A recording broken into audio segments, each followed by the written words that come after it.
Today we're going to be taking a look at Chapter 11, The Age of Imperialism, Section 5, Imperialism in Southeast Asia.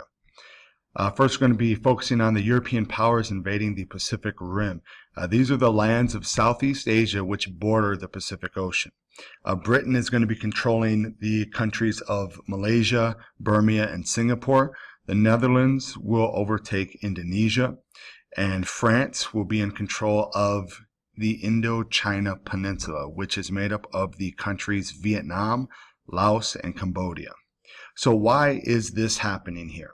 Well, the land in Southeast Asia is perfect for establishing trading and military posts. Not only is it going to allow access to the most eastern parts of Asia, Japan, but it's also going to provide easier access for trade from Southeast Asia to the United States as well. And it is excellent for plantation agriculture, which is essentially you have large enclosures that are combined up to form plantations in which slave labor is a huge part of the plantation agriculture experience. The results are going to be, of course, the European businesses and countries are going to try to modernize some of these Southeast Asian countries. Again, not to help the people of those nations, but to rather make those countries more developed so that the European businesses can maximize their profit. They're going to be improving things such as education, health, sanitation efforts. Millions of people are going to migrate to these places in order to find better work. There, of course, is going to be a result of a lot of racial and religious clashes that are going to continue to increase as well. So here we have a map of the colonialism of Southeast Asia. Here at the bottom here, you see the Indochina Peninsula, which is going to be controlled by the French. You're also going to see these island chains here. This is predominantly considered Indonesia as well. And of course, here is the Pacific Ocean, which gives them great access to. As you continue to go east, you're going to run into Hawaii and the west coast of the United States, which includes California, Oregon, Washington, Baja Peninsula, so on and so forth. So England's empire is going to grow. What you see here are two political cartoons. The one up top here of the two men, of course these are European men, as they are essentially carving up the globe amongst themselves. They don't necessarily care who it hurts, who it involves, but they're just going to carve up the globe as they see fit to quench their hunger.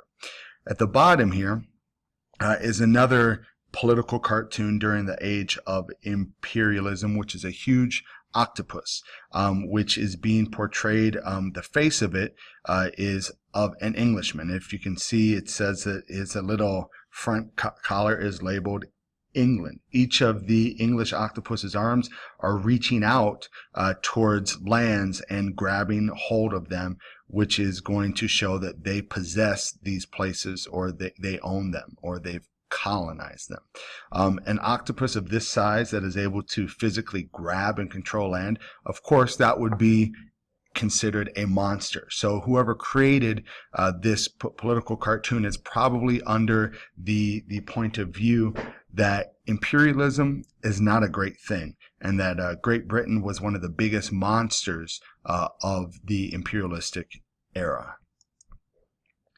Moving on to imperialism in China and Japan, we're going to have China versus the West. China, if you recall, they isolated themselves away from the rest of the world in the first semester. They're able to do this because China is a self-sufficient nation. They do not need trade in order to provide for their people. However, they did trade, but they only traded through specific ports so that they could control who or what comes in or out of their nation.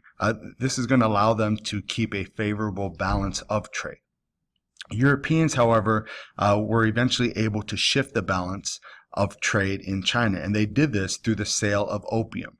Opium is an addictive drug from the poppy plant. So essentially what they did is that they made a large portion of the Chinese population addicts of this drug. This is going to result in the Opium War, which takes place from 1839 to 1842 and involves the two countries of China versus Great Britain. China is going to essentially lose this war, and as a result of that, they're going to be forced to sign the Treaty of Nanjing. Within this treaty, foreigners are going to be granted something called extraterritorial rights, which means that any foreigner that goes into China will not be held subject to Chinese law. So if they go into China and break any type of law, they cannot be held responsible of that breaking of that law by any Chinese officials, but rather by the government officials to which they are from. This is going to essentially end the power that China had over the West, because essentially they're going to begin to become overran by Westerners and their ideals. China versus the West. Foreign influence in China is going to grow. China is going to be divided up into various spheres of influence from Western nations. As more and more foreigners gain power in China, there's going to be a surge of Chinese nationalism, which again is the idea of having pride in your country, your belief system, so on and so forth. This is going to lead to something called the Boxer Rebellion, which is led by a lot of poor peasants and workers who resented the fact that foreigners had better privilege in their land than they themselves as being citizens of China. The rebellion fails.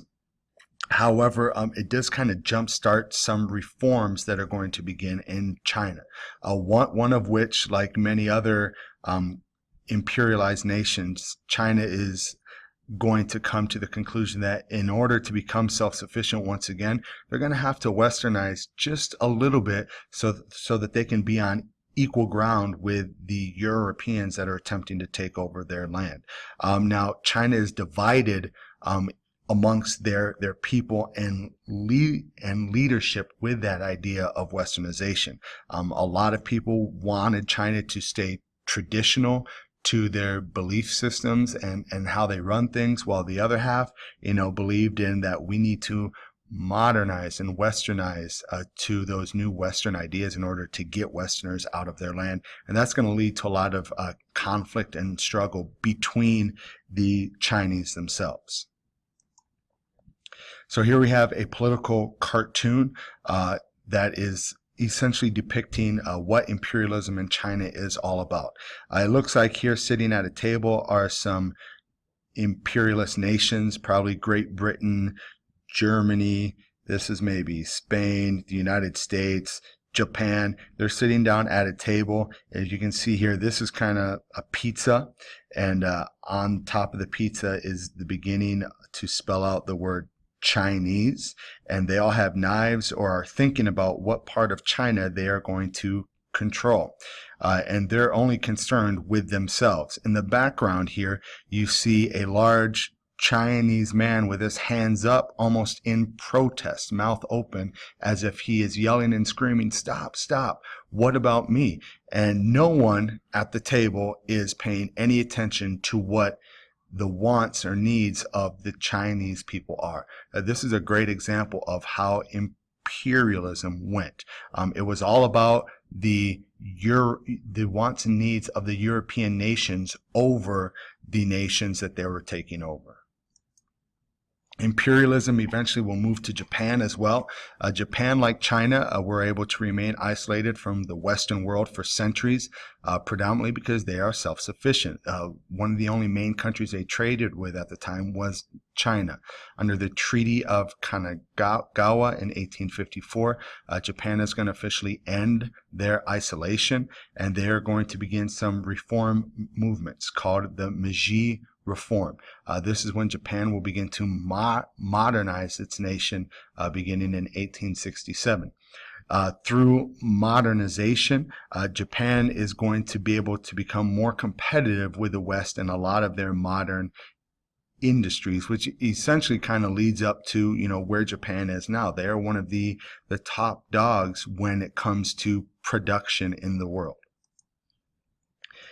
Imperialism in Japan is going to continue through the Russo-Japanese War in 1904.